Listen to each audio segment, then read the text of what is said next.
Okay, chess enthusiasts, we're back again with another Millennium E1 special. Again, for those who may have not seen the Millennium E1 board before, it's a nice digital e-board. It's a portable size, very small. It's good for travel, and this particular board has a charging station on a USB-C charging station on the left-hand side, and then the power button on the right-hand side. We're going to go ahead and power it on, and we're going to be using the E1 board with our iPad. So right now you can see it's on. You may be able to see the lights flickering here, and these lights typically flicker when the board has been used and it's looking for pieces. So I'm going to go ahead and get the pieces on the board. The pieces are relatively small. I would liken this to an analysis board size. Basically, for those traditional over-the-board players, this would be a little bit larger than an analysis board, but it's still very good for travel and personal use. I cannot say that I would be totally excited to play another player IRL or in person on this board.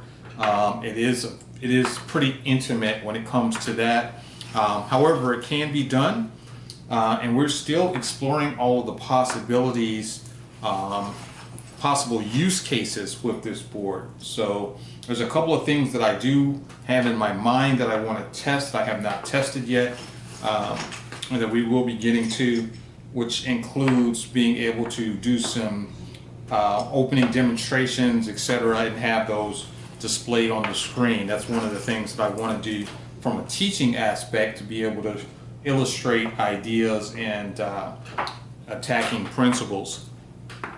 So again, we just have a couple more pieces to put on the board here, and once we do that, all of the lights should turn off, and they do. And now we're going to go ahead and use the ChessLink app, and we're going to seek a game. We're going to do a rated game just so that you guys can enjoy a real game. We'll make it a 10-minute game, and we're waiting for an opponent. If we have to switch the board around, which we don't, we would be prepared to do that. So I have moved here. Wait, I should have double checked to make sure that the board was connected. So let's do that. Let's connect the board. Close. And play only chess. And let's see if I can make a move now. Okay, there it goes. So we're connected. It's our opponent's move, and we are waiting to see what they're going to do. My rating on this particular site is 2,200 and some change, and it looks like if this guy decides to move, he may or may not, because I did delay myself. He's rated about 2,088, almost 2,100. Does not look like he's going to make a move though.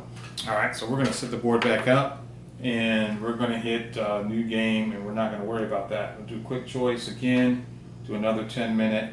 Hopefully we have the same color, and we do not. So we're going to go ahead and turn the board around, and I'm expecting somebody in the YouTube comments to tell me, hey, you know, you can just press this LED button and you won't have to turn the board around. I'm waiting on that elaborated comment to come in. All right, so basically we're into a Sicilian, nothing special. Which I say nothing special. It's nothing special for a seasoned player. Okay, now we're going into a Maraxi bind. A newer player might find some of these ideas complicated, but for someone who has been around a little bit, these particular strategies are not new. All right, so we've castled and we're ready to proceed. I'm going to play d6 here and possibly get my bishop on d7. He's castling. Let's get the bishop on d7.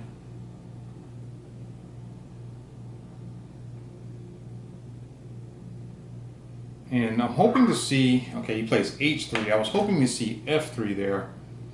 We're going to go ahead and take his knight anyway. Bishop recaptures, and then we're going to double attack his e4 pawn with our knight and our bishop. We're expecting to see f3 here as a defense, and we do. And now I'm going to retreat my knight to d7, which is a discovered attack on his bishop on d4. So I do like my position a little bit better than I typically would, because he has moved 2 pawns in front of his king. Long term, that's going to provide some type of advantage for us if we could keep the appropriate pieces on the board. Looks like he's playing a rook to c1. I'm just going to go ahead and capture his bishop. He's going to recapture with his queen, and now I'm going to play queen b6, pinning the queen to the king, trading a bunch of pieces off.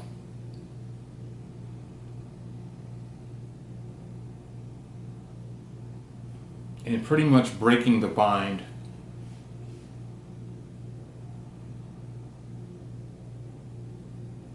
Now he could play queen f2. That would leave a pawn hanging. Alright, so he chose to leave his queen where it is and just go into a transposition. We'll play bishop takes knight. So he's got 2 pieces under attack now. His queen is under attack. Wait, did I just miss his queen? Did I just miss his entire queen, guys? I feel like I left his queen hanging. Oh my goodness. Did I not take his queen off the board? Did I not take his queen off the board when he played that knight move? Oh my goodness. I feel like I had a free queen there. Alright, let's try to regroup. I do feel like I just blundered there. I should have had a queen. He moved his knight and I didn't take his queen. Alright, so that's an oofta. Moving a little fast. Didn't cost us the game, but it definitely could have won us the game. We're not losing, but we could have definitely been winning. Alright, so let's regroup, and this is something that I tell my students all the time. Let's not cry over spilled milk. We're not losing. We don't have any significant disadvantage in the position. We do have the tricky knight that can change colors. He's left with the bishop, which has limited scope because of the pawn chain that he has created. So he would probably be encouraged to trade his bishop for my knight, so we're not going to be interested in that. We are interested in, possibly trading both pair of rooks off and then moving our king along the dark square. So he's volunteered and traded 1 rook. So we're going to go ahead and oblige him with our rook now on the open file. He's going to prepare to trade another rook here, I believe. Let's go ahead and hit him with a light check to encourage his king to do something, and his king is moving. So now we're going to start our king moving. Towards the center is where we're going. We don't mind trading rooks here. We argue that our knight is going to be better than his bishop. And I apologize if that queen was in fact hanging, which I do believe it was. We should have grabbed that right away. But that should let you know that this is a live recording, and what you see is what you get. Alright, so he's coming towards the center. We're going to continue to come towards the center. Looks like he might beat us. Maybe I should have attacked his bishop, but I don't want his bishop. I could have played knight c5, for example. Alright, he's continuing to charge towards me.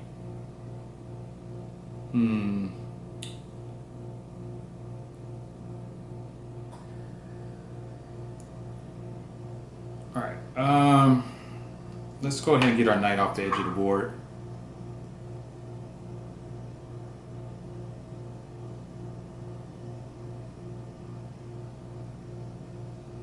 I'm going to have to play way better, but the amount of time that you can see is my opponent has 6 minutes and 40 seconds, and I have 7 minutes and 14 seconds. So time-wise, we're playing pretty close to each other.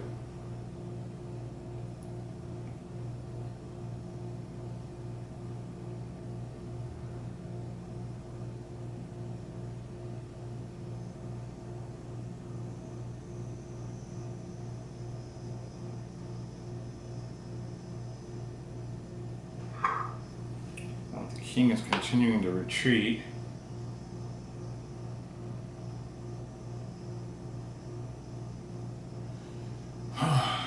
Alright, I'm still a little bit shaken up by the fact that I didn't take his queen.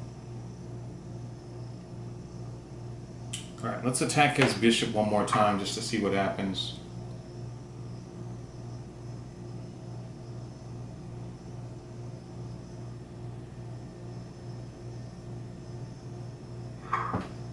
Okay.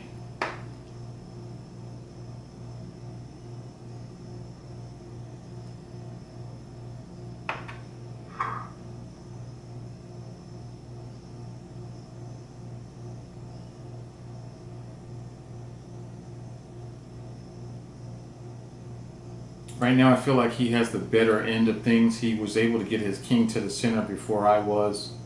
And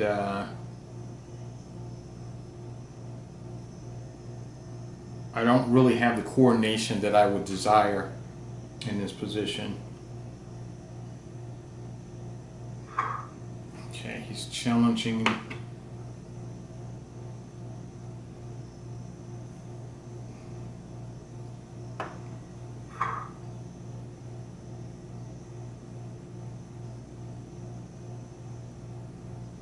Obviously my rook is attacking his a2 pawn, which he's probably going to move his bishop and defend that.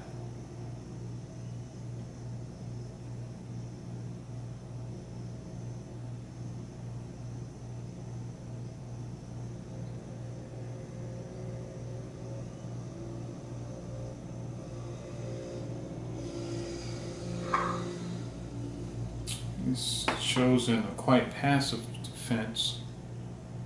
All right.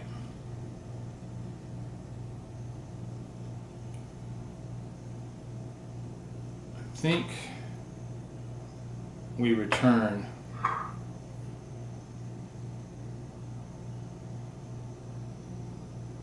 We return to the C file.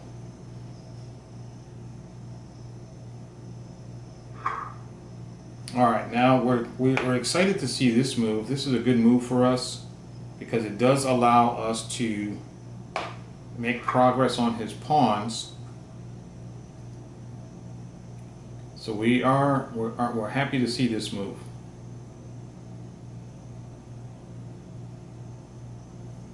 He's basically going to lose his H pawn.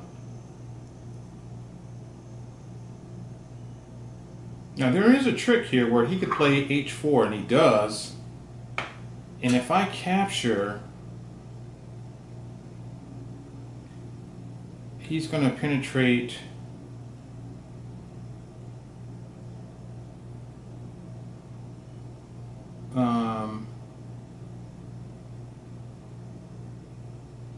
in my back row to H7.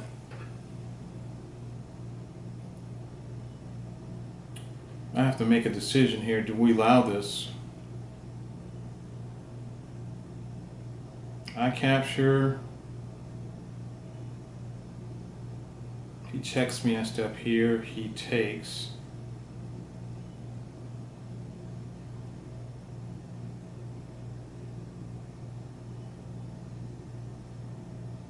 I'm going to go for it. It's a little risky.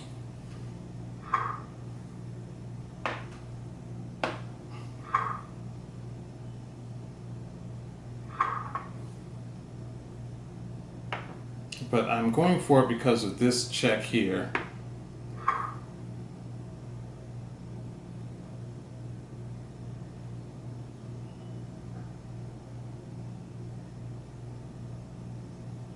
This check here allows us to protect our f7 pawn once this king moves out of the way.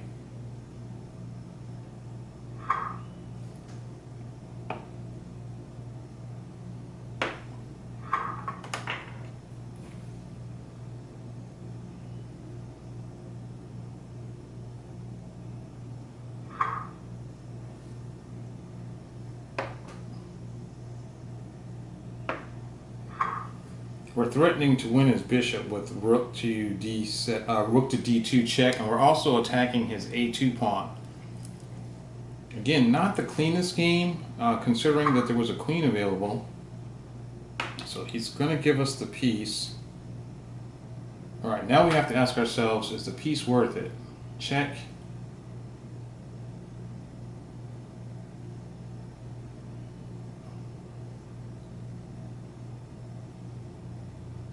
It's a piece. Can I win this with a piece? I gotta be able to win this with a piece, right?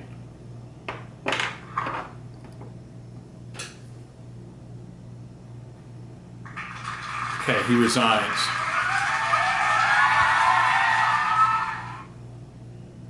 I was concerned that after check, he has to move either to e3 or c3 or possibly c4. When I grab the bishop, he continues to gnaw on my back rank, possibly going all the way across to b7, f7, e7, the knight will be gone, and potentially b7. That's a lot going on there with the idea that he may eventually try to push a pawn. I feel like he resigned a little quickly, but perhaps, I don't know. Guys, if you enjoyed this content, make sure you like and subscribe and tell a friend. We're working on more IRL type content. We're going to be doing these type of videos in quiet places as well as in parks and community centers, senior centers, etc. Around the country. If you would like for us to visit you in your home city and state, leave a comment below. Definitely take an interest in our Discord and follow us on all of our social media.